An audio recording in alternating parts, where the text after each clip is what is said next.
ఈరోజు నీకు చంద్రబాబు నాయుడు గారికి అక్కడ స్కామ్ అనేది దొరకట్లా లేదు. లేని స్కామ్ మీద ఏ రకంగా ప్రజల్లో విషం నింపాలా, తలకాయల్లో అది ఎక్కించాలా, దుష్ప్రచారం ఏ రకంగా చేయాలా, ఆ నెగిటివ్ ప్రాపగండా ఎట్లా నడపాలా, ఏదో ఉంది అని ఎట్లా చూపించాలా అనే దాంతో రోజువారీ వరుసపెట్టి కథలు వండి వార్చడం, అవి తెచ్చి ఈనాడు, ఆంధ్రజ్యోతి లేదా టీవీ ఛానల్ రెండో మూడో వాటిలో ఉన్న వాటిలో అవి అంతా రోజంతా నడపడం, దానిల మీద డిబేట్లు పెట్టడం అనేది చేస్తున్నారు. అందరం గమనిస్తున్నాం. దానికి కూడా ఏడాది నిండిపోయింది. ఈ రోజుకు దాని గురించి తేల్చట్ల. నిజంగా సిట్ అనేది వీళ్ళు పెట్టింది ఏదైనా ఉంటే ఏం చేయాలి? అది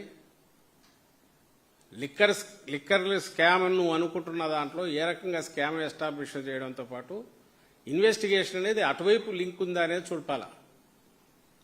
నువ్వు అది చేయట్లా. ఎవరో డబ్బు నాది అని క్లెయిమ్ చేసి దొరికిన డబ్బు నాది అన్న వాటికి సంబంధించి అతనితో ఎవరెవరు కంపెనీల్లో ఉన్నారనేది అది తీసుకొని చెప్తున్నావు. దానివల్ల ఏం ప్రూవ్ అవుతుంది? అది కూడా ఏంది యాక్టివిటీ లేని కంపెనీని తెచ్చి